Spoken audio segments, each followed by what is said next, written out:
Okay with these colors staying? Brandon 2025 modified, board approved this, and I believe it was February, but we have three main goals. One has to do with achievement, top 25% in all tested areas. Second has to do with well-rounded education. This is that we want our students to be involved in at least one learning experience beyond the traditional school day. But we want our students to develop as well-rounded students. And then our third goal was slightly modified, but this has to do with preparation for the next level. We tweaked it from focus on college. We made it more, we want 85% of our students to be on a pathway to continue their education beyond Brandon, whether it's four-year community college, trade schools, armed forces, things that are going to put them in a position to be successful after Brandon. So that's Brandon 2025. Just talking about what is it that we really want our students to, when we get to the end of the year, we say we were successful. What are the things that we're chasing as a district? What is it that we're pursuing? So we want to make sure that our students reach their potential as learners. So we always, that's an obvious, absolutely. We want them to reach their potential. But what's important in that is every kid is on their own pathway. There's a student that might start in the 5th percentile. And if they end up in the 15th percentile, we've done some great things. And on the other end of the spectrum, we might have a student that started in the 90th percentile and ended up in the 85th. We cannot go backwards either. We need everybody to reach their potential. We talked about this personal best, next level and all this. We have to continue to have every kid reach their own potential. Next one is that we really want our Brandon students to feel connected and supported by the school, the staff, and their classmates. This relationship piece that we brought into the Brandon 2025, we really want to emphasize that. It's good for education, but it's also good for the overall development of our students and helping them be successful beyond Brandon. We want them to be connected and invested in their own learning. So John actually sent me this video over the weekend. It was this great thing. I could share it with the whole board, but it talked a lot about relevance. And I remember when I was a kid, and a lot of times we would read things that had absolutely no interest in me. My eyes were rolling in the back of my head reading something that the teacher picked, and she thought it was wonderful. I hated it. I wanted to read about sports, or I wanted to read about history and things like that. That applies all throughout our school. It's so important that we meet the students where their interest levels are. We want them to read, whether they're reading about sports or pirates or this or that, whatever it might be, it doesn't matter. We need them reading. We need them reading complex text. So that's something we've been working on, being connected and then invested in their own learning. I feel like I have choice. I feel more ownership to my learning. So what else do we desire for our students? We want them to have a well-rounded experience. Obviously, it's a really important piece. We talk about the value of athletics and choir and band. Those things are so important, but those are fun, neat experiences. But that's the spot where kids really develop as well-rounded people. It's the spot where they learn to be leaders. It's the spot where they learn to collaborate and be team members. We also want our students to connect what they're doing today with long-term goals. And we've been talking a lot about having our students write their own goals. The high school has some really neat ideas this year where they're going to be working with students to develop personal goals for the year and monitoring and checking those back in their seminar class. But having purpose with the learning and seeing that what I'm learning in algebra, how it might connect with my future pathway, even if I don't want to be a math teacher or an engineer. And then the last one here, we want our students to really feel proud of being Blackhawks. Proud of the school that they go to, proud of the people that they're with, proud of the teams that they're, proud of the community that they work with. So those are some of the things that we are desiring from the school as we go in for our students. So how are we going to get there? Primary education targets. We're going to continue to focus on, our top priority will continue to be on core instruction. I'll let Dr. Schmidt talk about this, but that it's challenging for our students, that it's relevant to our students, that it's individualized, that there's choice within it. Second one here is a really high priority for us. This is that every student matters every day. So every student matters every day. It's relationships, and then intervening with students that are not successful, that individualized portion of education. And then the well-rounded opportunities beyond the school day is really important. So those are three that we are recommending as our primary education targets. So I'm going to hit freeze for a second here and go back at you. you feel like we're on the right pathway with this? I'm building this off our strategic plan a little bit, but are we okay with this being our general pathway? We'll get more specific in a second, but do you feel like we're on the right path? I do. I do. It's very kind. I think my option, I would need to digest it and reflect on it more, so Yes. provide some input later. But first blush, yeah. Okay, all right. Just getting more specific, one of the things that we want is we want our teachers to learn as much as they can about our students as learner, and as the more they know about the students, the better. There's a lot of efforts, a lot of things that we're going to be doing in order to do that. We're going to be doing intentional relationship building efforts between students, teachers, learning about students, and then connecting students school-wide. Intentional efforts to infuse more joy into the classroom and the school environment. There's a lot of research about happiness making a big difference for student learning, for success, and that's something we will be talking about. How do we have the joy in the classroom, the fun side, where we can learn and be challenged in a fun manner. Obviously expanding opportunities, and then I'm going to let Dr. Schmidl talk a little bit about how we're recommending to improve core instruction. So I am coming off of my 20th summer vacation as a professional educator. So I'm going into my 20th year. And I can honestly say this is the most excited I have been going into a new school year, because I feel like I'm a part of something right now where Dr. Outlaw gets it. He's not out there looking for the quick fix and chasing that silver bullet. He's latching on to the things that are proven, things that matter, and that the whole relationships piece is so key.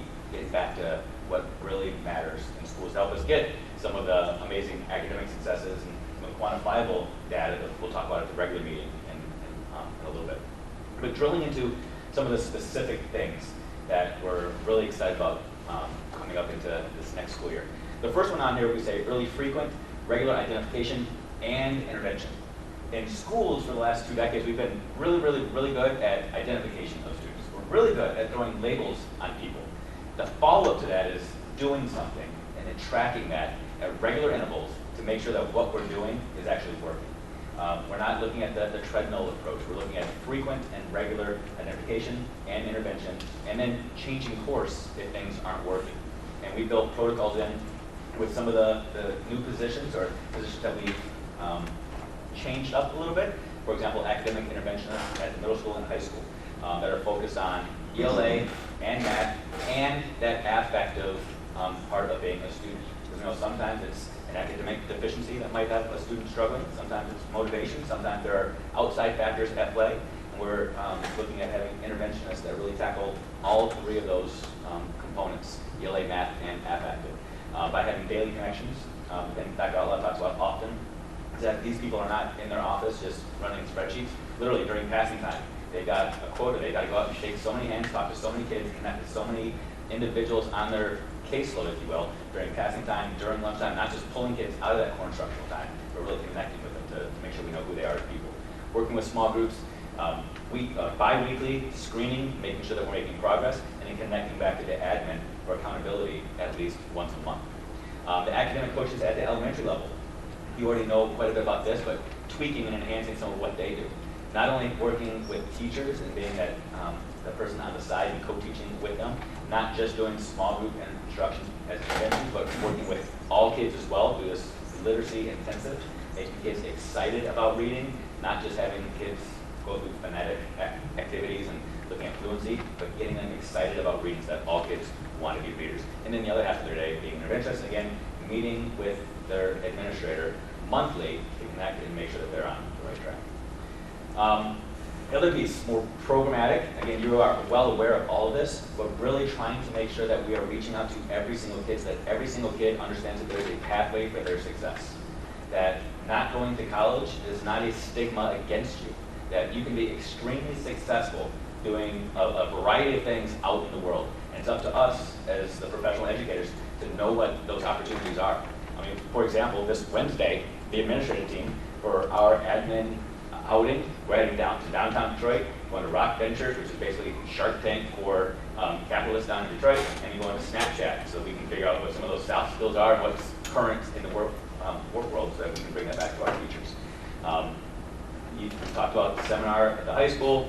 the new CTE, PLTW really being enhanced, more clubs at the elementary level, so we can really find out what the passions are for our kids and capitalize on those. Robotics, we've got meetings galore right now scheduled or on the calendar to bring robotics back to the elementary level and make sure that's really happening. And then assessment focused on the process of mastery, making sure that way we don't have learning down to this binary level where we're just looking at kids saying you got it or you don't got it, but where are you in this process? And using our own assessments and other assessments to make sure that we're measuring kids in that process, understanding that everybody is at some point in that journey, and that we're really pushing all kids to go to that next level. And then lastly, professional learning, making sure that we as the leaders and teachers have the capacity to help enforce some of these changes and encourage some of these changes. Balance teacher choice with data-driven need. So professional learning, professional development, if you will, has, for the last 2 decades, been really the thing that's driven a lot of teachers out of teaching, because they feel like there's always these experts that come in and tell them what they're doing wrong and what they need to do differently. It comes to sit and get. So we're trying to find this balanced approach now, where teachers can come to us and say, here's what I need. We can support their needs, while at the same time we can provide them with evidence to say, maybe this is something you should look at, and we can provide menus of opportunities for them. We've got some amazing things scheduled for just even the first days of school to help set that up. The half-day plans, again, finding that balance. District initiatives, district needs, things like we need to discuss cell phone policies, for example, and have those conversations at the district level. Also balanced with individual building needs, recognizing that every single building and department and grade level is unique and different. Teacher professional growth plans. We're having conversations right now. We've got a meeting scheduled with some of our teachers in a couple of weeks, really looking at that next layer to our teacher evaluation process. So it's not something that's done to them, it's something that's done with them. And we can really focus on the focus. And their growth plans, we focus on the areas that are going to have the greatest impact on academic achievement. We'll talk about that probably in September, if that's okay. And then something Dr. Outlaw just talked about this today with all the principals and the admin team. Our focus this year is really eliminating hoops and red tape. We want to make sure that we can eliminate all that extra stuff from our teachers' plates, get rid of that so they can focus on their priorities, which are the kids. And the same thing with kids. We want to make sure that our kids can focus on the stuff that matters most and helping them to identify what those things are. Again, the first days of school, high school has some amazing ideas, which I don't necessarily want to share right now because I know your teachers don't necessarily know about it, but awesome things like on that first day, all 800 kids sitting outside having lunch together. One big lunch so that no child is left out and everybody can feel connected. They're all part of something. Big assemblies to start the year. The goal is to help have kids want to come back on day 2, not to just sit there and listen to a bunch of rules and procedures on that first day. Focusing on what I call the essential areas. Oftentimes we call those the special areas, but they're really the essential areas because that's where we learn real life skills. So some of those semantic changes can really send a strong message as well. Not just throwing labels on kids like at risk, but talking about the opportunities and the things that we can do to help kids overcome those at-risk identifiers, and again, knowing students beyond the numbers. That's our entire focus on those first 2 days when teachers come back, is how to get to know kids beyond what the numbers tell us, and using those things to drive success forward. So super, super excited about these things that we have going on this year. Do you want to start the regular meeting? That's what I'm thinking, because we were right at 29 after. I want to hear your comments. I don't want to be rushed. Is that okay? Yeah. Yep, we Okay. can do a freeze, just Freeze. before we go freeze totally, let's, Yes. any public comment or questions? None? Okay, I will adjourn. Does anybody need a break? Yeah. Okay, let's do a 1 minute break. We'll about 31 after. We'll resume. 1 minute. Tower. Sorry. Sure, here. Melissa Clark here. Marion Dwyer. Here. Ms. Cavalluna. Kevin McCullough. Wayne Salter. Here. Dr. Outlaw. Jan Mead. Dr. Schmidt. We're getting there. Yeah. Oh. Okay, I'll get it. Okay, if we can stand please for the pledge of allegiance. I get it. I pledge allegiance to the flag of the United States of America and to the republic for which it stands, one nation, under God, indivisible, with liberty and justice for all. Okay, before we start, we're just coming out of our workshop, and on the agenda, you'll see that we have E. It says approval of bid for middle school baseball improvement. at the workshop, we decided that we are going to table this, so this will not, is not going to be an action item. It'll be tabled for another time, based on our discussions in workshop. Okay, next, superintendent's report. All right, I'm going to turn it over to Leah Vigaski. Our guest does not appear to be here, but if you don't mind just telling us about the Knights of Columbus. Yeah. Come on up. Hi, I'm Leah. I'm representing the special education department, and I was coming to talk about the Knights of Columbus and the funds that were provided by them for us. This past school year, we were able to use the funds to take a field trip to the Durand training station, and not only was this a field trip, which is super fun and exciting for kids, but this was a peer-to-peer mentoring field trip. So throughout the school year, some of the students in the elementary classroom had paired up with some of our students who have different learning needs, and were kind of peer mentors with them, and had lunch with them every day, and had different discussions about, you know, different social issues or things that were going on, and really helped each other grow and build and develop those relationships for kids who maybe wouldn't always be near each other or know each other or be friends with each other. And then so at the end of the school year, we were able to take a field trip to this train museum, which was some of our students' high interest areas. So throughout the school year, these kids have been working towards earning that field trip by, you know, doing the things that they were supposed to be doing, participating well in class, all of those things. We were able to use those funds to encourage with the behavior motivators, but also build those relationships for peer-to-peer. So it was very exciting. And these are the funds that Knights of Columbus donated, or they had some fundraisers and they gave to the school Yes. district for that specific purpose of something for you guys to do for the kids. Yes. Okay, thank you. Anybody got? What age group was it? This was an elementary. Elementary. Leah's been with the district. Is this your fifth year, am I right? Fifth year. Fifth year, all right. Yes. So this is Leah's fifth year. Last name's Vigaski. She is a teacher consultant, and Diane is just kind of like Diane's right hand with special education. She does all kinds of things and works with different problem solving on all kinds of different cases and things. Just since Leah's here, we might as well highlight her. She's one of those people that's behind the scenes that does great things, but is not in front of a classroom where everybody knows about her. So she's doing a wonderful job with the district. So.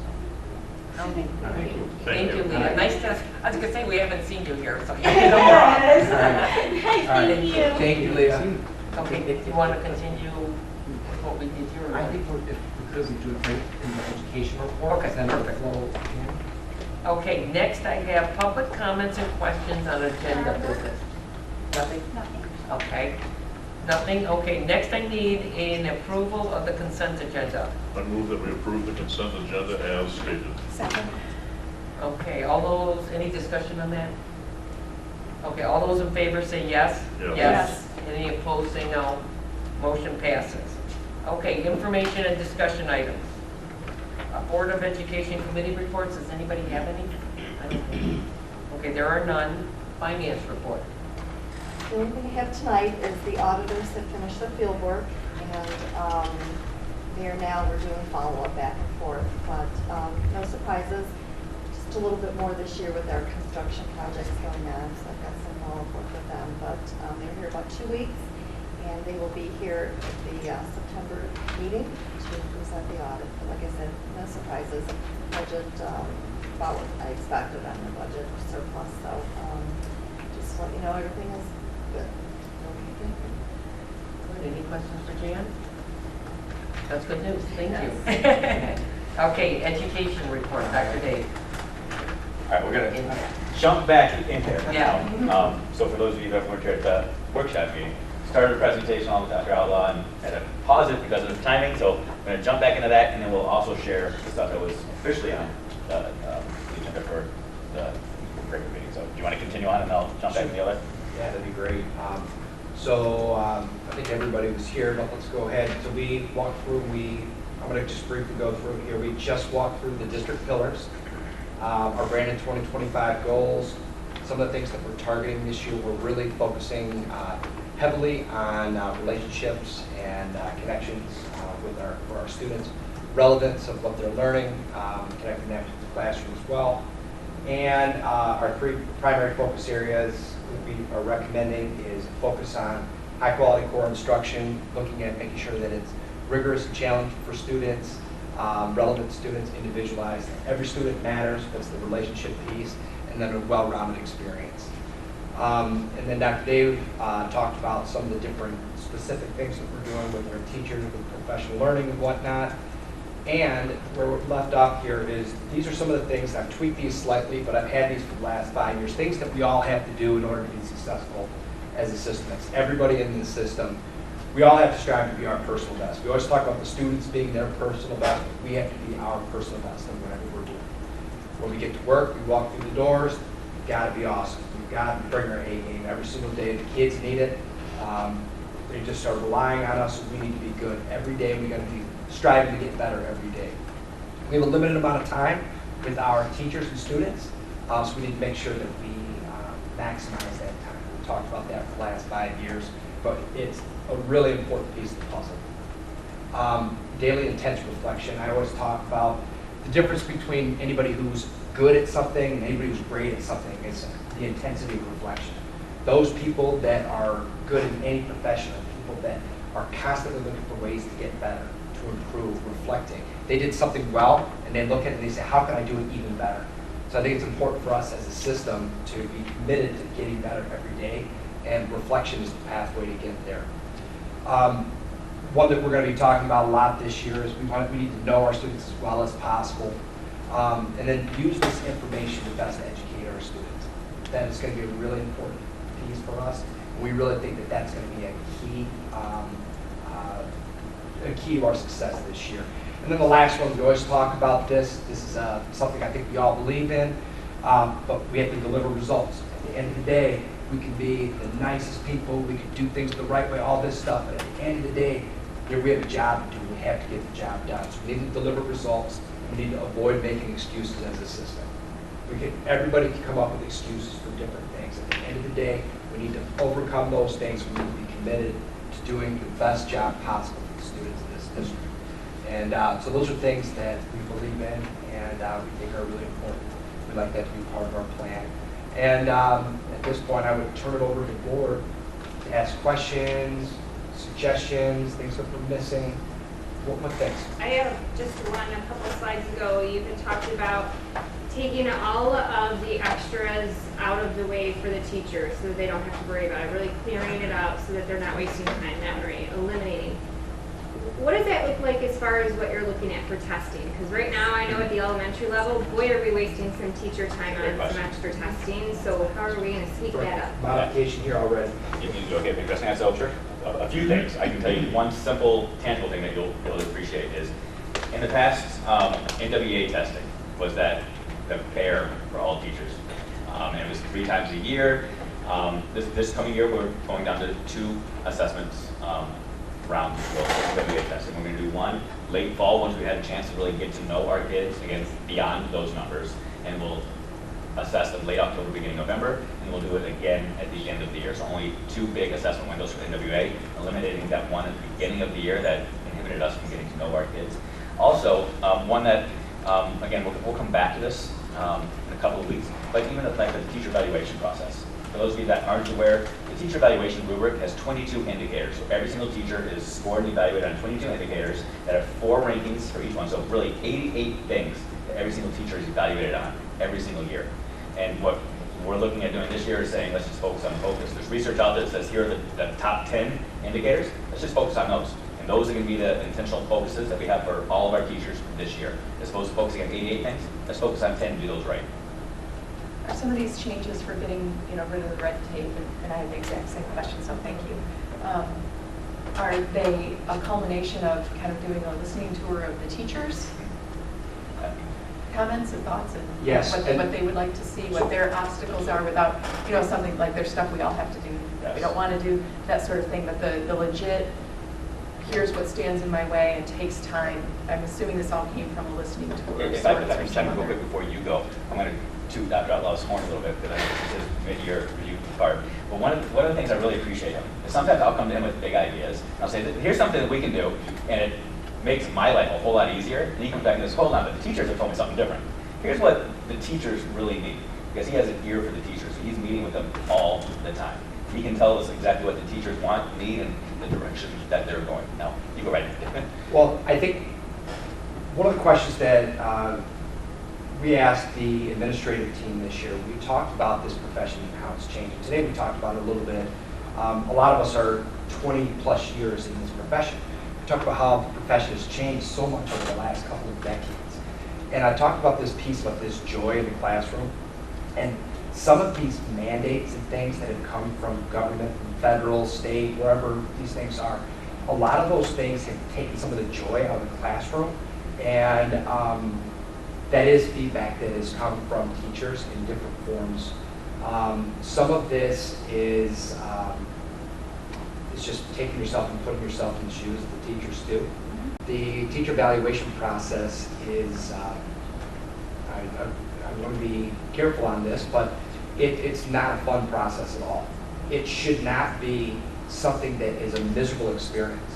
And in our conversations on this, we talked about one teacher had an unbelievable year this past year in every different measure you could do, all the data stuff, test scores, all this stuff. She's going to go in next year with no credit for the work that she did last year because of the way the system's set up. She's going to have to prove that she's a good teacher again next year. And it's set up in a way that almost it takes a good teacher and says, prove to us that you're worthy of doing your job.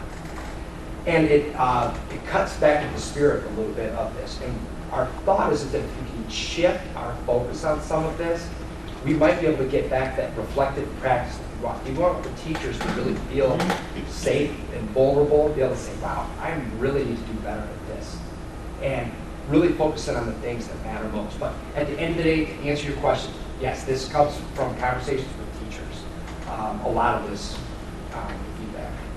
I assumed it was the case, but I just wanted to make sure. Yes. Yeah.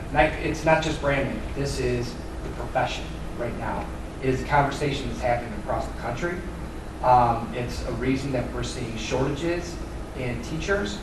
And I mentioned this many times, but we're on the front end of a tidal wave in this profession when it comes to high quality teachers.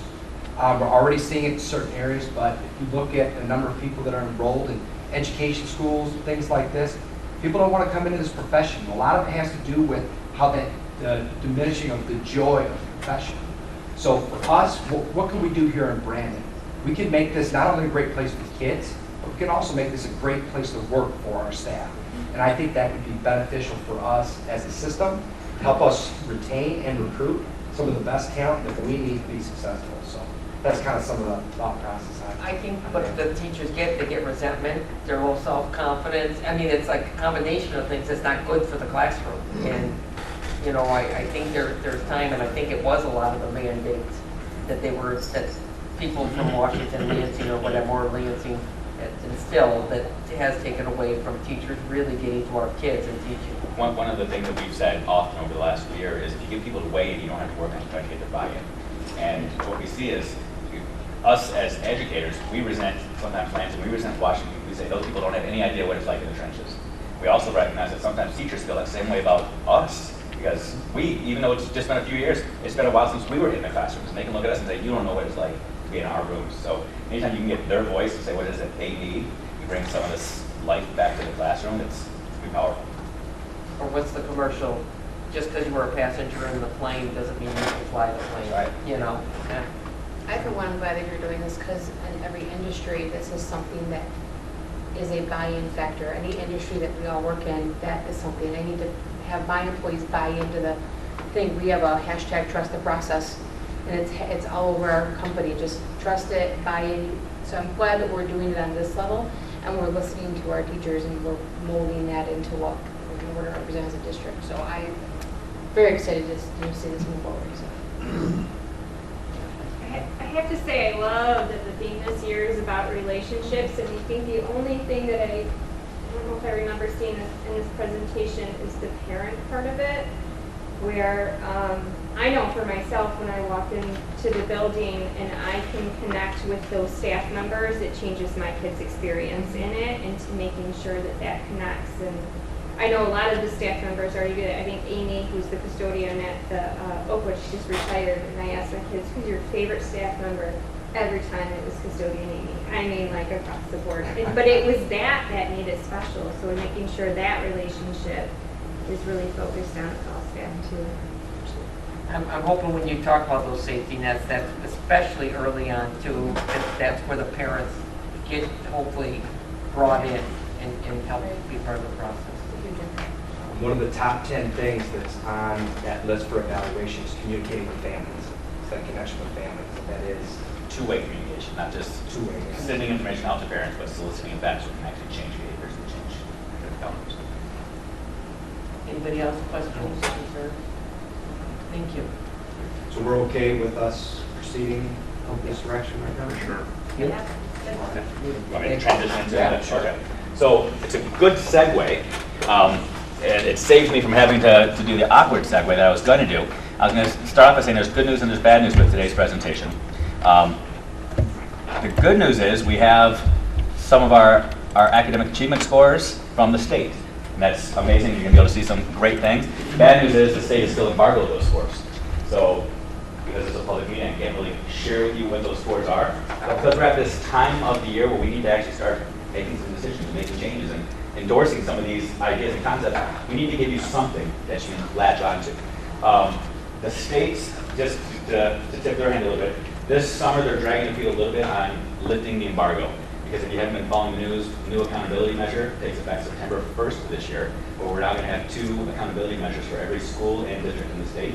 One of those is an A through F rating for a number of different indicators, and the state wants to be able to share that stuff with the media before we get the opportunity to share it. And then as a result of that, some of these scores are lagging before they say we can share. So what I do want to highlight, though, are, again, just some amazing results from last year. Dr. Alba talked about the power of reflection and those really effective teachers, those effective leaders, those effective individuals are those people that have the power to reflect. And I know, as a guy that has to get up and get dressed every morning, sometimes when I look at my own reflection in the mirror, I lie to myself. I tell myself the stuff I'm wearing matches. Like, these socks, my wife was not awake this morning when I got dressed. I guarantee if she were, she would have said, honey, that's not going to work for tonight. We've got a board meeting. And sometimes you need somebody else to help you with your reflection a little bit. And that's kind of the purpose of some of the data that we look at.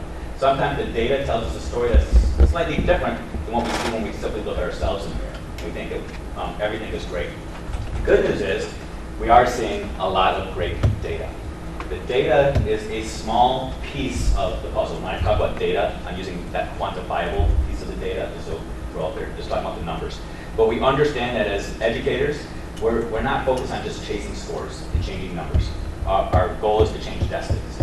But we have to sometimes look at those numbers and see if we're on the right trajectory, and if we're hitting the mile markers, if we're hitting the benchmarks that we need to see. So with the snapshot in time, where are we now?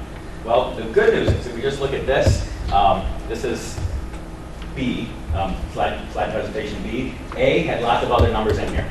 I was hoping and praying that the state was going to send out that email today to say the embargo was lifted, but they didn't. So what you need to know when you look at this chart, this is something Dr. Allah has shared with you guys in years past, just so you can chart historical progress, so it's the same chart. Anything that you see in green on this is an area or a grade level subject area that showed an improvement last spring to the spring prior. So when you look at this, 13 out of 16 measurable areas showed improvements. Just let that permeate, because that is huge. 13 out of 16 areas. That's amazing. So we want to make sure that when we're looking at data, that we don't automatically zero in on, well, what do we need to fix?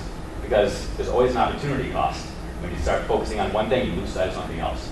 We need to make sure that we latch onto the stuff that's working and try to duplicate, replicate that, while also shifting our focus to some of our red areas.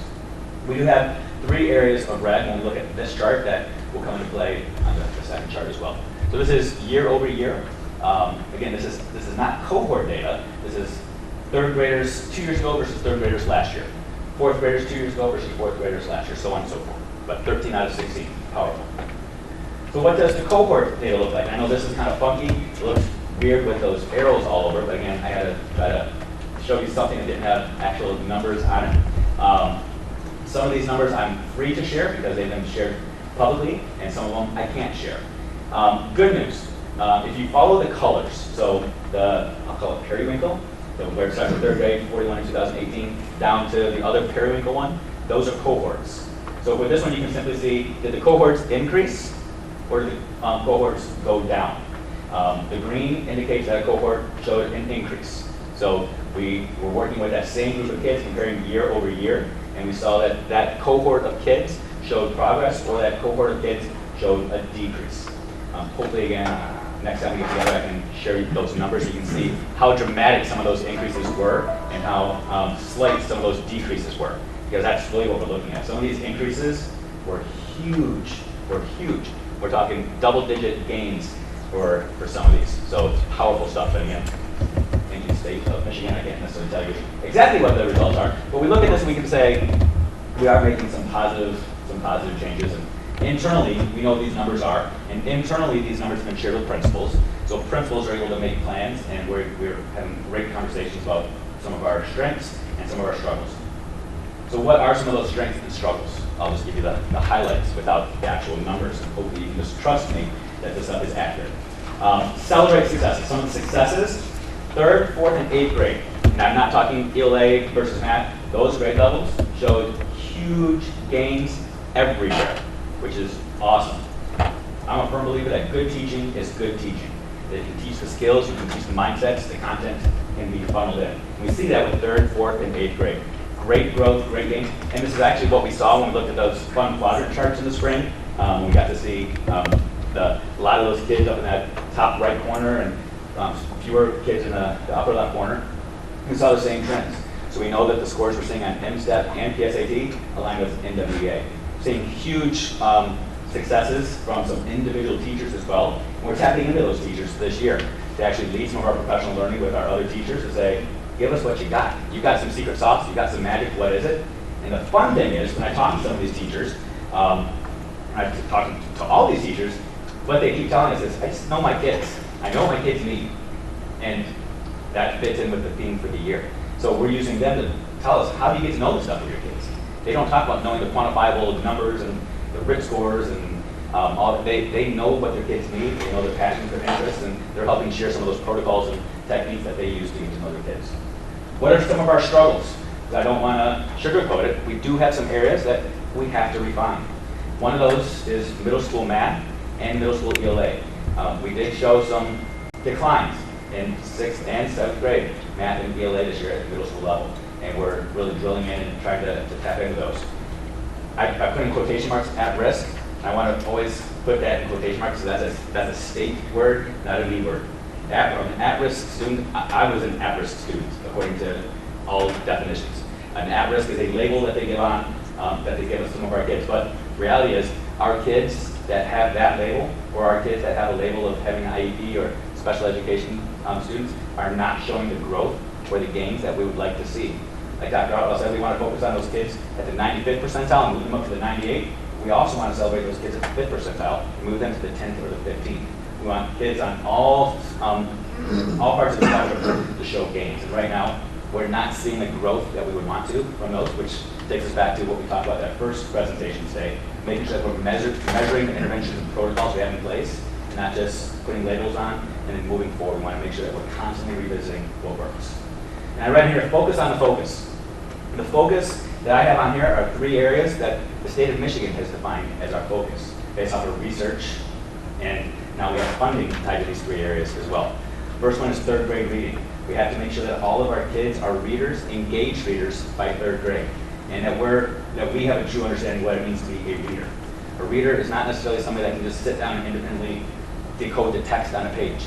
It's a kid that can comprehend it, that can analyze it. And it's not just taking what the author tells you at face value and saying, because I read it somewhere, it must be true. It's truly taking it to the level of standards, which is analyzing it, debating it, and arguing what the authors tell us at the 3rd grade level. Middle school math. The state has said that middle school math is an essential area. And with 3rd grade reading and middle school math, if we don't get at least 50% of our kids in different subgroups to show that they are successful, funding is diverted and shifted for us. It's important that we hit these benchmarks. The state has identified as that important. In high school science, the same thing. So we have to focus in on the focus areas and make those our priorities. So that's where we are. That's our focus going into the next year, based off of that stuff Dr. Outlaw said and the data that I'm trying to cryptically show you so that you can kind of read between the lines. Questions, comments? To expand a little more on the shift in funding. Yeah. So is it punitive or is it investment driven? Like, oh my gosh, you're not doing so good, maybe we should send a little more money over here as opposed to taking it So away. I'll try to tell you what the legislators have told us their intent is, and I'll let you determine whether it actually makes that need. So what the state does is they give us money, 31A money, it's at-risk money. They say this is money that you need to use to target the students that have identified factors of being at risk. And school districts, you can spend that money pretty much however you want to, as long as you get results. If you don't get results, then we're going to step in and say, well, maybe you should start spending it this way or this way. The good news is, Jan and Matt have already been working on this for a couple of years, and they've already focused on these research-driven strategies. So even if we miss it a little bit, the programs or procedures or policies that the state would come in and say you need to fix, we're already in line. So I think their idea is that they think that they know better than a lot of districts, and they want to make sure the money's being used wisely. In their defense, I mean, it's taxpayer dollars. And they want to make sure that the taxpayer dollars is going where it was intended. Absolutely. And not every district is in compliance. I think that's a big piece of the puzzle. We're in really good shape. We took the numbers from a couple of years ago and we built our whole budget around where we might land at this point. So we won't have to do much of anything. So if you think about some of those slides we showed about where our coaches and our interventionists are really working, they're already really working in third grade reading. They're already focused on middle school math and science. Because those are the areas the state measures because those are your benchmark areas. In a lot of districts, they don't spend the money in those strategic areas. So. Anybody else, any questions on that? Okay. So like I said, as soon as this stuff becomes available, I will share it with Dr. Outlaw, who will make sure you have access to it. Okay, thank you very much. Thank you. Okay, next we're going to go to our action items. We have a motion we have a action item of approval of transportation retention bonus. I move the Brandon Board of Education approve the transportation retention bonus as presented. Support. Okay, discussion is if we talked about this a year ago, and the whole intent was for our bus drivers, we want to keep them coming and driving for our district. So we set up a schedule for, I think, about $1,000 a year when they do the whole year. But we wanted to be able that once they're here, we're hoping that they'll be able to stay because they like it as much as we do. And we realized that we never passed this as part of the package. And it was specific to those that were in our department before, Right. for them to stay and continue to work for Brandon. Yes. Yep. Okay, any other discussion on that? Okay, all those in favor say yes? Yes. Yes. Any opposed say no. Motion passes. Okay, can I have a motion for the approval of contract with Mitchell Research? Move that the Brandon Board of Education approve the contract with Mitchell Research as presented. Or Okay, I have a question. Yes. I hope I didn't just miss it. It's possible I did. But when I read it, what were the timelines for the project management scope, each step to be completed? Is there a schedule? Yeah, we have a schedule. On September 16th is when the polling will begin. And then by the end of that week, we'll have loose feedback, and then there will be a report that will be within a couple of weeks of that, of the polling, that will give us information about what the voters think about the concept of the last week. Okay. And was that timing in the contract?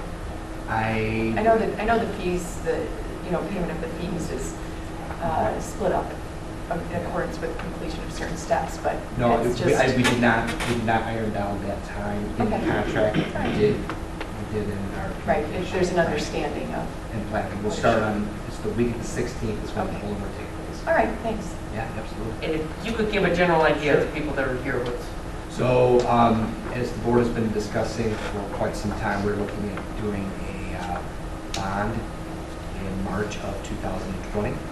And as part of that process, we are looking to work with the Mitchell Research Company to do some polling to find out what people in the community think, get ideas, how they feel about certain topics, and they will help advise us on topics related to the bond. So that is what we will be doing, but they are a professional polling company that would conduct that poll of our residents. And this is one of their areas of expertise. And when we initially started talking about this, we have a project list that we've been looking at and revamping. But it was about, at the time, about 14 million. And we just found out today, because of the rate, for the same amount that we're asking out of the community, which I believe is 0.84 mils, again, less than a mil, and we can get almost $18 million now dollars worth of projects done for that. So we were real impressed to say that maybe we could bundle more into this, but this is some of the ideas of, you know, what the Oakwood parents may want, what the community, maybe what different retirees, you know, different areas that they're hoping, and we're told by phone calls, is that what they're looking? Yes, it's phone. So it'll be phone, so answer your phones. These, you know, so we'll And then Steve Mitchell, who's the head of this company, has been doing this for over 40 years and has done everything from gubernatorial elections to municipal bonds to school bonds. Extremely knowledgeable, so he knows what he's doing, and very impressive track record. So we are working with one of the best in the business. We're going to get some very good feedback on it. It may be tough feedback for us, but we need that feedback. Yeah, and from us on the board being part of the community, and some of us we've been through this before, and not with positive results, but I think we need to hear, like you call it, feedback, that we hear it from others, but we need to hear it from all the others that they can reach out to. So, anybody got any questions, concerns? Okay, all those in favor say yes. Yes. Any opposed say no. Motion passes. Okay, approval of the school loan bond fund resolution. Move that the Brandon Board of Education approve the school loan bond fund resolution as presented. Support. Okay, discussion, Jan, we'll save hopefully 1.1 million. Yes, the projections are that by refunding our current school bond loan balance of 25 million, that we will get a current market interest rate should be much better than we were at right now. So the savings is projected to be at least about 1.1 million. Anyone, any big questions? I know we talked about our workshop. Okay, this will be a roll call vote. Melissa? Sarah Allen? Yes. John Turtier? Yes. Melissa Park? Yes. Marion Dwyer? Lisa Galluno? Yes. Ken McClellan? Yes. Diane Salter? Yes. 7-0 pass. Okay, next, could I get a motion for the approval of uniform grant guidance manual? Move that the Brandon Board of Education approve the uniform grant guidance manual as presented. Support. Okay, discussion? This is a requirement from GASB, Government Standards Board, that we have the board approve a manual for how we manage our federal grant money.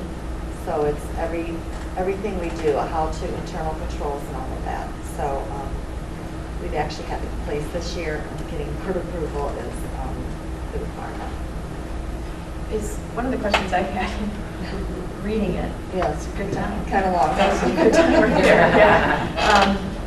Was that there's a lot packed in that, you know, from even what the teacher is copying and distributing standpoint, the copyright policy, and of course it's like, you know, statutes, it references the policy number, and you have to, they're all interwoven, and there's, you know, construction issues.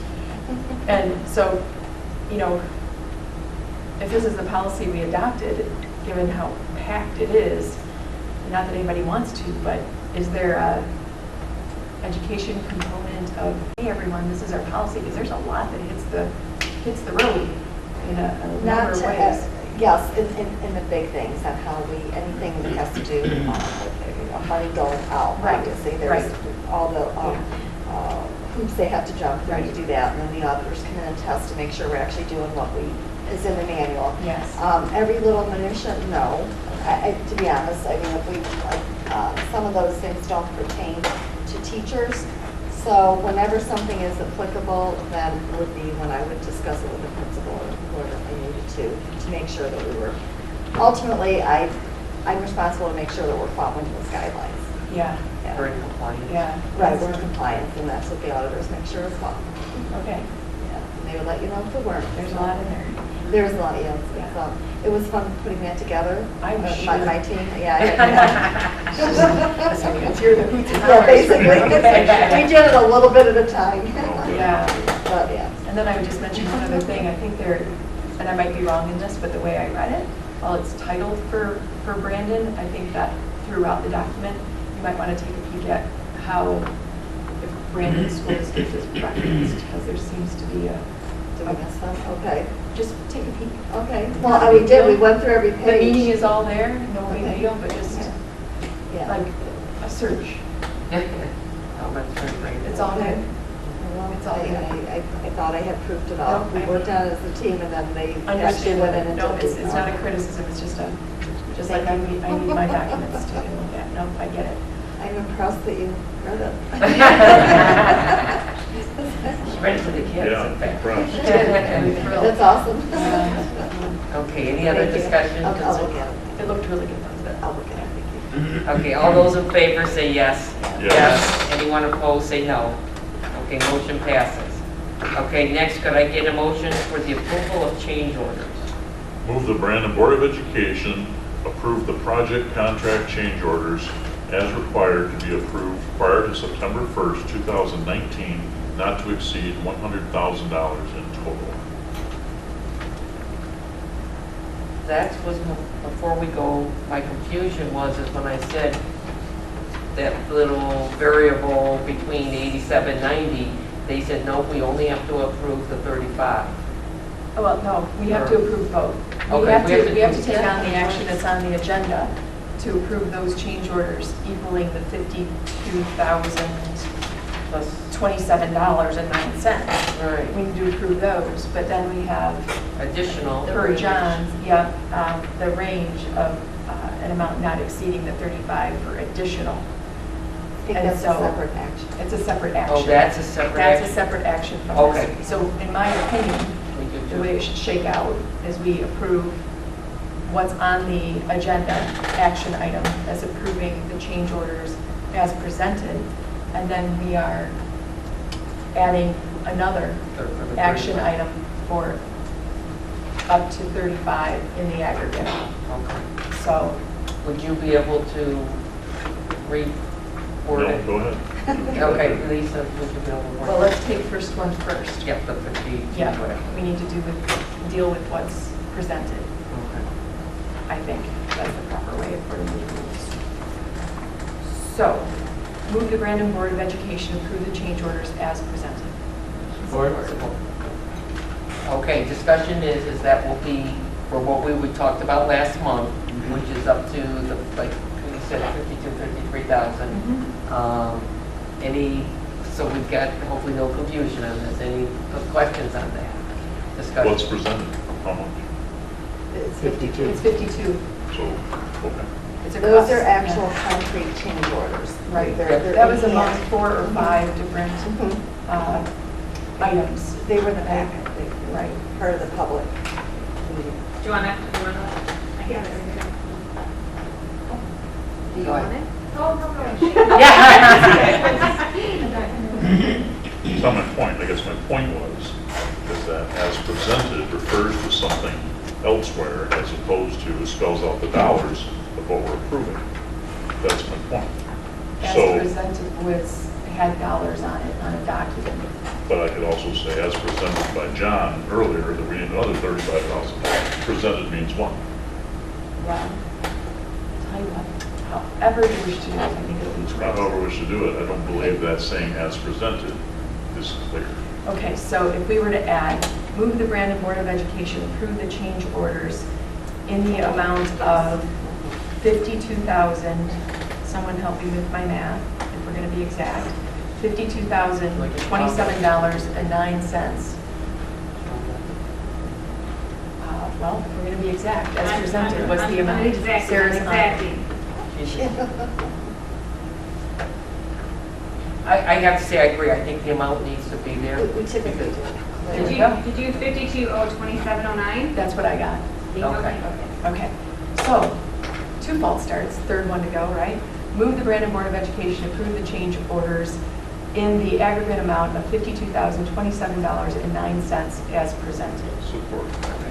Okay, discussion, any further discussion on that? I know we talked about it a little bit a month ago. Okay, all those in favor say yes. Yes. Yes. Any opposed, say no. Motion passes. Now, based upon the workshop, should we get a motion to have approval of change orders not to exceed 35,000 based upon these, that 10% overage? Got this. Okay, so. Move the Brandon Board of Education approve the expenditure of an amount in the aggregate not to exceed $35,000 for change orders identified as necessary to complete the previously approved projects. Is that fair? Yeah, Well, how would you change it? I guess that previously approved projects is fine. I wanted it somewhat contained to either a time frame or projects or something rather than just an open $35,000 for whatever, because we don't know what the whatever is. You understand what I'm saying? Right. But you're fine. We could identify what was I think you're presented fine by by saying previous projects is if they're fine. underway. Like Yeah. Yes, the that's project's fine. underway. So I'm fine with that. I'm fine. Perhaps. Did I get a second? That Matt would approve that, because anything should be in writing, maybe the I superintendent. can't hear you, I'm sorry. Superintendent maybe approves those as another step. As approved by Dr. Hall. Just so. Yes. So I'd like to make sure, well, I'd like to make sure that, Someone well, has, John, but somebody. right, someone has, Yeah. yes, authority. Yeah. Okay. So comma. Do we need it again? Or is Yeah, designate- understandably so. I'm just kidding. Or is That would be nice. I think that gives us. Yeah, one more time. Yep. No, she wants one more time. One more time. How close are you? Like, do you have it pretty close? I'm So that pretty you don't close. have to Please remember approve. all. Fine, I got her in here. Oh, you wrote it? Oh, you wrote it? Yeah. Okay, you wrote it. Good. Ready? You ready? Okay. Oh, I didn't do the comma, hold on. And as,